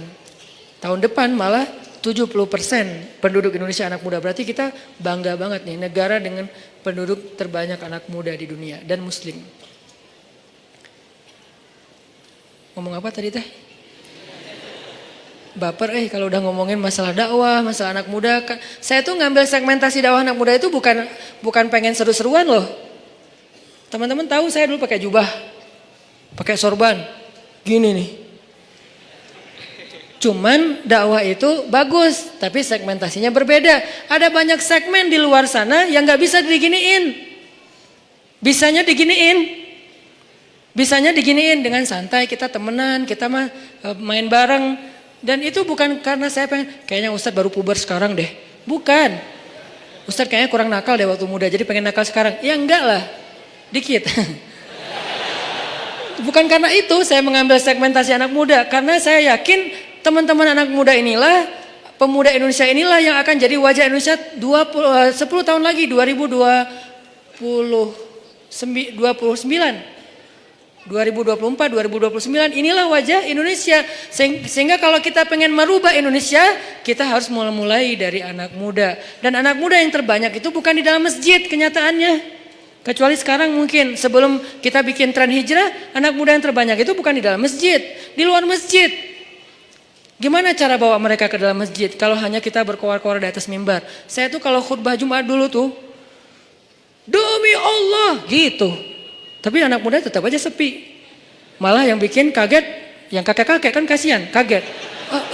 Apa sih kakek-kakek? Kalau anak muda digituin kan kayak seru, adrenalin gitu kan. Ini kakek-kakek digituin, kasihan atunya. Sesungguhnya kematian, ya Ustadz ya. Kematian lihatnya ke kakek-kakek. Nah ini udahlah, masa-masa itu saya udah beres. 8 tahun saya dakwah di Bandung dengan cara itu. Sekarang saya pengen segmentasinya jelas anak muda, karena saya berharap lebih ke anak muda. Saya pengen selalu saya share, mimpi kita bersama adalah suatu saat muazzin kita itu adalah wakil pejabat. Mau wakil presiden, wakil gubernur, wakil wali kota. Dan dia udah belajar azan di masjid-masjid ketika dia masih muda, azannya azan baper dari hati. Kebayang aja wakil presiden manggil kita sholat di Masjid Istiqlal. Live streaming. Hayya 'alas shalah.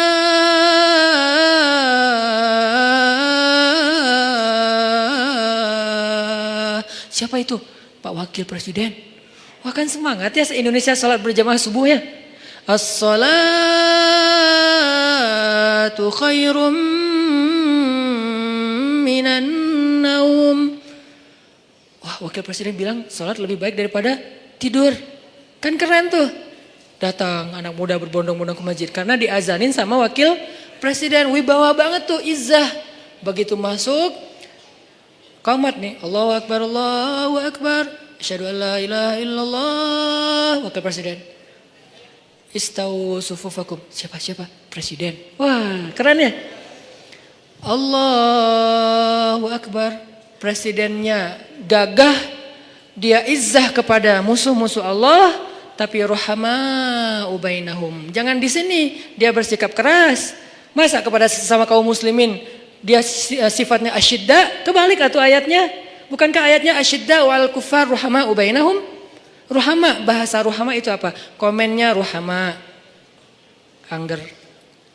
Komennya rohama, ngomongnya ruhama, di grup broadcastnya ruhama, kalau ketemu kaum muslimin itu ruhama.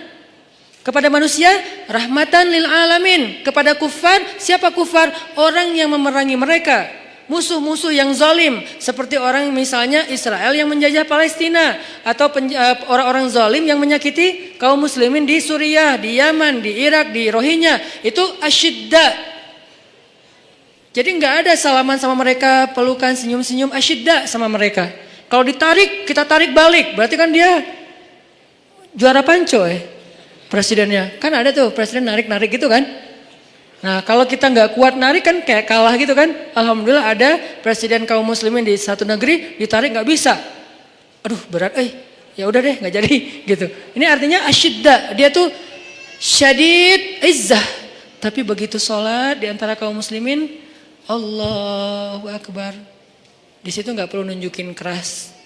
Alhamdulillahi Rabbil Alamin. Enak banget loh sholat dipimpin presiden, bacaannya khusyuk, hafalannya banyak, sehingga dia bisa explore Al-Quran.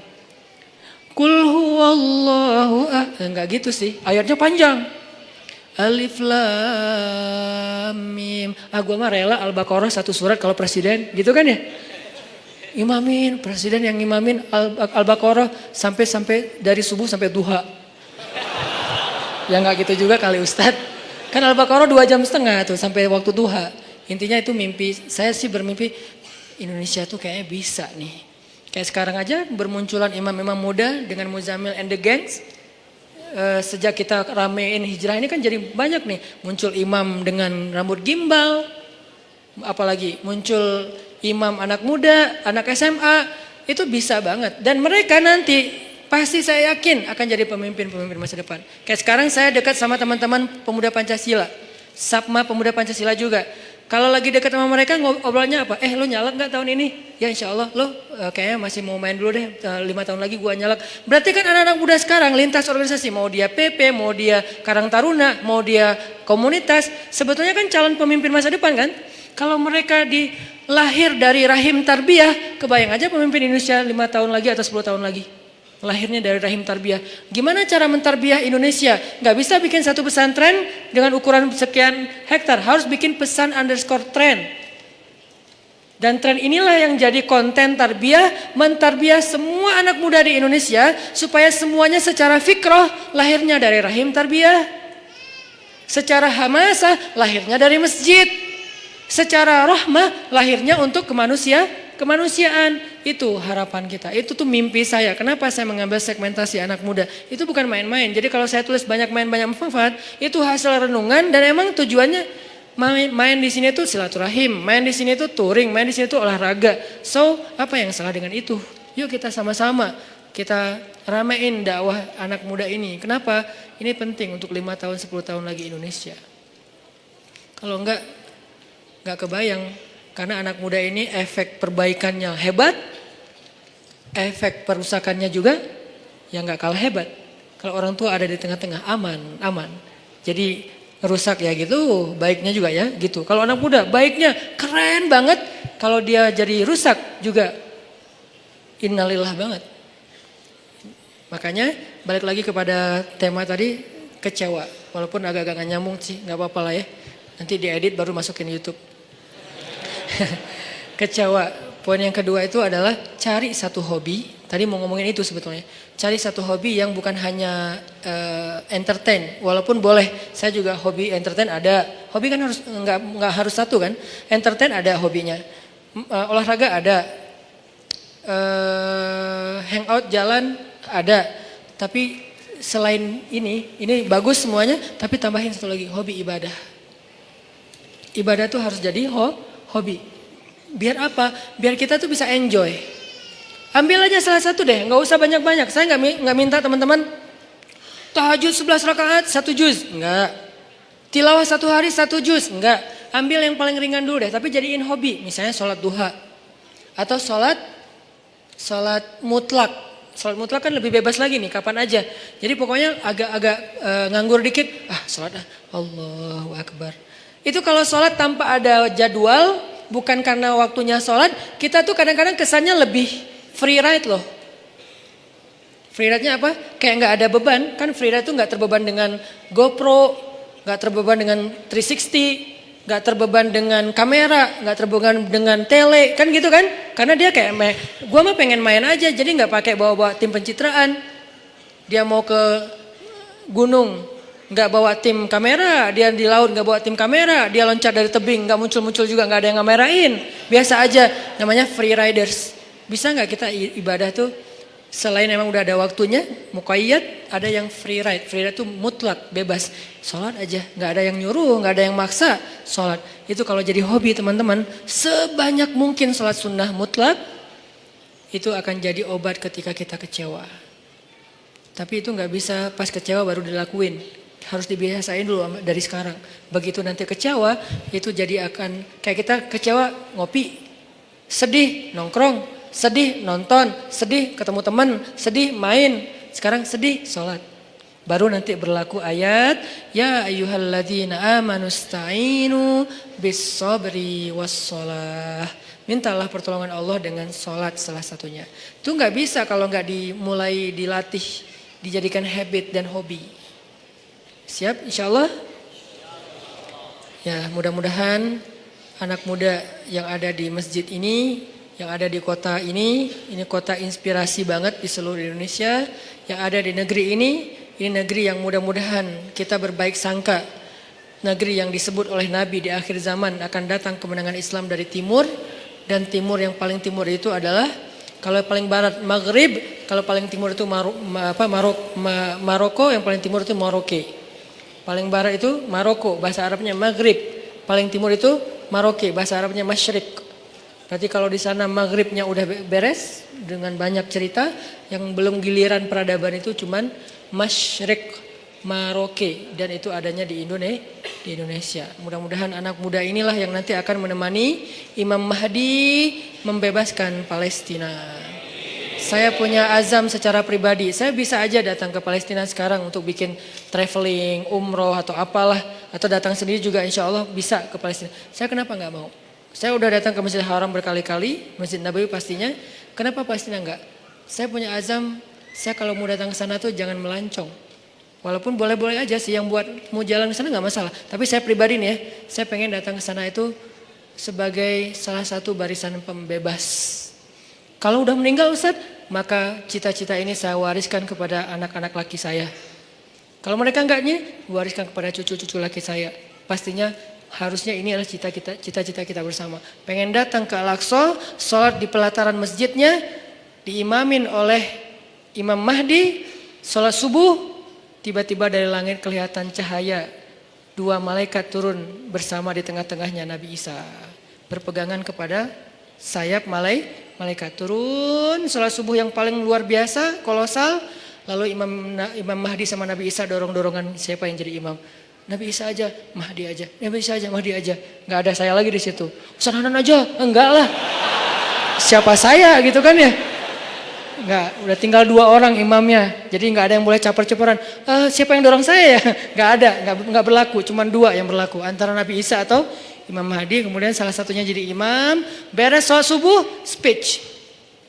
Kita akan kejar Dajjal. Di mana dia? Di daerah Lot City. Bahasa hadisnya Bab Lud.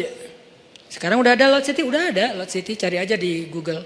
Lot City itu salah satu bandara internasionalnya Israel. Jadi ada beberapa bandara internasional, salah satunya di kota Lot City, itu bandara internasional. Di sana akhirnya semuanya serentak. Itulah hari pembebasan manusia dari kezoliman orang-orang yang zalim. Itu bukan hanya hari orang beriman, tapi itu adalah hari kemenangan bagi semua manusia. Karena mereka menjadi dihargai kemanusiaannya. Dan saya punya cita-cita kalau Allah kasih kesempatan, saya pengen jadi salah satu. Tapi untuk bisa berada di barisan itu kan seleksinya ketat ya. Kita pantaskan diri kita. Cara ikhtiar saya memantaskan diri, saya terlibat dalam dakwah pemuda hijrah. Saya bikin pemuda hijrah. Saya mikir gimana caranya dakwah hijrah ini benar-benar bisa eksis di seluruh Indonesia dan dunia. Sehingga nanti kalau Imam Mahdi muncul, saya dianggap pantas. Masuk lo. Saya imam, ya, oh iya masuk aja. Kenapa? Udah pantas karena punya karya kan? Kita punya nggak karya nih? Cara kita biar punya karya gimana? Jangan bikin sendiri-sendiri karena kapasitas kita bukan sebagai ustadz. Support ustadznya. Apa kapasitas teman-teman? Anak mobil. Di sini ada teman-teman anak mobil, anak modifikasi. Kita mau bikin event bareng. Anak apa lagi? Anak seni. Saya yakin semua potensi anak muda itu adalah anugerah Allah. Saya nggak mau menjudge potensi teman-teman itu ada yang positif negatif. Semuanya positif selama tidak melanggar syariat. Potensi itu coba support saya. Man ansari ilallah. Siapa di antara kalian yang mau mensupport saya di jalan Allah? Itu kan akad dakwah. Yuk kita bangun negeri ini. Karena dakwah kita kan dakwah damai kan. Kita kan nggak mau ribut-ribut. Kalau terpaksa ribut dan kontroversi di sosmed, ya bukan karena kita. Pernah nggak saya sengaja rame-ramein di sosmed biar heboh gitu, biar followers saya naik? Ya enggak lah. Kalau sesekali ada, ya qadarullah naik followers. Sih, sombong. Padahal kalau mau digitu-gitu kan tinggal ambil yang trending topik apa sekarang? Masalah misalnya pernikahan. Ya udah saya bikin komen saya tentang bab itu. Kan naik tuh followers saya kan ya? Karena viewernya gede. Buat apa? Saya nggak kayak gitu. Tapi kalau terjadi kontroversi sesekali ya qadarullah untuk menguji kesabaran, menguji iman. Intinya teman-teman, yuk sama-sama kita jadikan Indonesia ini benar-benar kiblat peradaban. Kalau kiblat sholat nggak boleh, kiblat sholat tetap Mekah. Kiblat peradaban yang dimulai dari anak muda. Dan itu mungkin banget dari Bandung. Kenapa? Bandung punya sejarah. Tinggal kita mengulangi sejarah itu. Apa yang pernah terjadi akan terjadi lagi. Tidak ada yang baru di bawah matahari. Kata siapa Ustaz? Lupa, saya cari aja di Google. Mudah-mudahan bermanfaat. Oke, mudah-mudahan apa yang tadi kita dapatkan bisa jadi tambahan iman, memperbaiki akhlak, membuat kita lebih semangat lagi tongkrong dalam majelis ilmu. Dan saya titip satu hal, anak muda ayo bangkit. Bangkit bersama, bangkit dengan bersatu. Jangan sampai urusan politik 2019 April memecah belahkan anak muda. Enggak boleh. Kita boleh beda pilihan, tapi kita enggak boleh saling mencela dan berpecah belah. A'udzu billahi minasyaitonir rajim. Bismillahirrahmanirrahim. Alhamdulillahi rabbil alamin. Alhamdulillahi rabbil alamin hamdan yuwafi ni'amahu wa yukafi'u mazida. يا ربنا لك الحمد كما ينبغي لجلال وجهك الكريم وعظيم سلطانك اللهم أنت السلام ومنك السلام وإليك يعود السلام فحينا بالسلام وأدخلنا الجنة دار السلام تباركت ربنا وتعاليت يا ذا الجلال والإكرام اللهم صلِّ وسلم وبارك على سيدنا محمد وعلى آله وصحبه أجمعين. Duhai Allah yang maha pengasih lagi maha pemurah. Duhai Allah yang maha baik dan maha pengertian. Duhai Allah yang maha lembut dan maha santun. Duhai Allah yang maha mengetahui dan maha bijaksana. Inilah kami hamba-hambamu ya Allah. Datang ke sini untuk berpasrah kepadamu ya Allah. Kami serahkan pikiran kami untuk Engkau tuntun kepada ilmu yang benar. Kami serahkan lisan kami agar bisa bertutur dan berzikir dengan nama-namamu yang mulia. Kami serahkan telinga kami agar mampu mendengar ayat-ayat dan hikmah-hikmah tentang kebesaran-Mu. Kami serahkan tangan kami agar mampu bermanfaat dan memberi sesuatu yang bisa menyelesaikan urusan hamba-hamba-Mu. Kami serahkan kaki kami agar mampu melangkah berjalan menuju rumah-Mu dan tempat-tempat yang Engkau ridhoi. Kami serahkan hati kami ya Allah, agar hanya yakin kepadamu. Agar Engkau penuhi hati itu dengan cinta terhadap akhirat melebihi terhadap dunia. Agar Engkau jadikan hati itu bergetar ketika nama-Mu disebutkan. Agar hati itu merasa menyesal terhadap dosa-dosa di masa lalu. Agar hati itu dipenuhi dengan iman. Kami serahkan hidup kami agar Engkau tuntun kepada takdir-takdir baik yang Engkau putuskan untuk kami. Kami percaya ya Allah, Engkau tidak pernah menginginkan keburukan untuk hamba-Mu. Engkau tidak pernah sengaja memberikan musibah kepada hamba-Mu. Engkau tidak pernah sengaja menyakiti hamba-Mu. Engkau tidak pernah sengaja membalas hamba-Mu dengan kemurkaan-Mu. Karena kami yakin rahmat-Mu mendahului marah-Mu. Kasih sayang-Mu mendahului amarah-Mu. Sifat kasihan-Mu mendahului murka-Mu. Engkau tidak mungkin marah kepada hamba-Mu sebelum Engkau sayang kepada dia.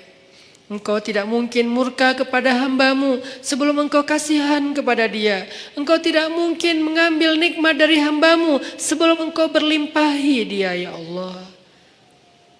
Karena sesungguhnya rahmat-Mu lebih luas daripada kemarahan-Mu. Kami berserah kepadamu ya Allah. Kami serahkan diri kami, hidup kami, jiwa kami hanya kepadamu ya Allah. Tuntun kami ke arah yang Engkau kehendaki. Kami pasrah, kami ikut ya Allah.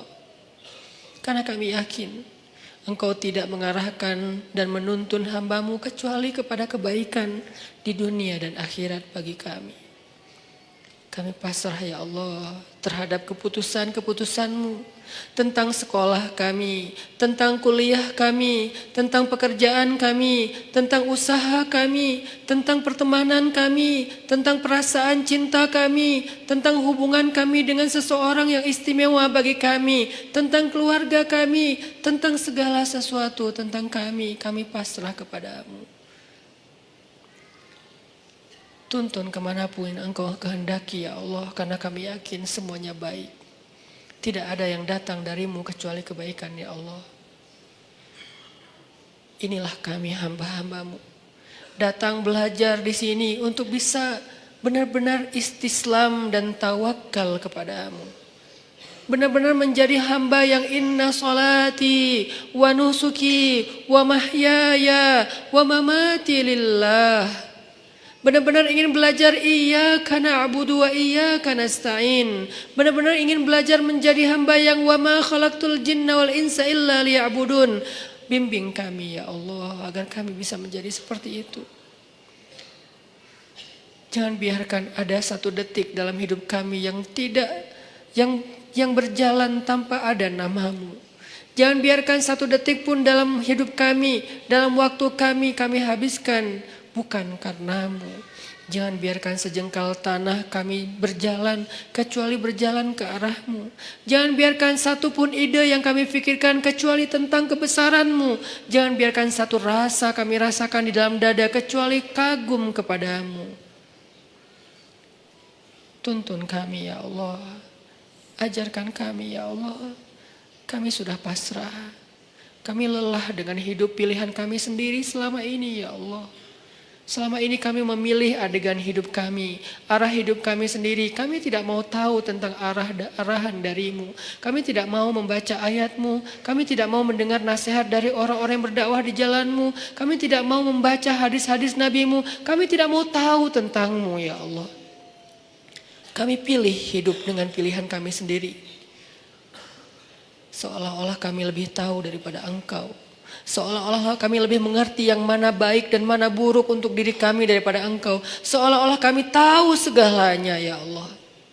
Kami pilih pilihan hidup. Kami tentukan sendiri segalanya. Kami percaya tanpa-Mu kami bisa. Sehingga kami jarang bahkan hampir tidak pernah berdoa. Tapi pada akhirnya kami sadar pilihan itu membawa kami kepada kecelakaan. Pilihan itulah yang menuntun kami kepada dosa-dosa. Yang dengan dosa-dosa itu tertutup hati kami. Yang dengan dosa-dosa itu membuat kami jauh darimu. Yang dengan dosa-dosa itu kami kehilangan nikmat ibadah dan tidak pernah merasa bahagia. Mungkin kami dapatkan harta tapi kami tidak bahagia. Mungkin kami punya pasangan tapi kami tidak akur. Mungkin kami punya keluarga tapi semuanya sibuk sendiri-sendiri dan kami tidak utuh. Karena kami menentukan hidup kami sendiri dan tidak meminta bimbingan-Mu ya Allah. Kami lelah dengan itu, kami pasrah. Kami ingin kembali kepadamu. Pilihan-pilihan kami sudah kami tinggalkan. Pilihan-pilihan kami sudah kami abaikan. Kami tidak ingin lagi terjebak seperti dulu ya Allah. Bertahun-tahun hidup kami sia-sia. Kami ingin Engkau yang memilihkan hidup untuk kami ya Allah. Kami ingin Engkau yang memilihkan apa yang terbaik bagi kami ya Allah. Kami ingin Engkau yang memilihkan pasangan hidup kami ya Allah. Karena yang terbaik adalah yang Engkau pilihkan. Kami ingin Engkau yang memilihkan pekerjaan yang halal untuk kami ya Allah. Kami ingin Engkau yang memilihkan hijab yang menutup aurat untuk kami ya Allah. Kami ingin Engkau yang memilihkan teman yang bisa mengingatkan kami ketika kami lemah. Karena Engkau lah yang sebaik-baik pemilih teman bagi hambanya ya Allah. Kami ingin Engkau yang memilihkan hari-hari kami. Esok, lusa, dan seterusnya. Pilihkanlah untuk kami. Kami ikut ya Allah. Jika Engkau panggil kami, lapangkan dada kami untuk bisa menerima panggilan itu dengan lega. Hayya 'alas shalah.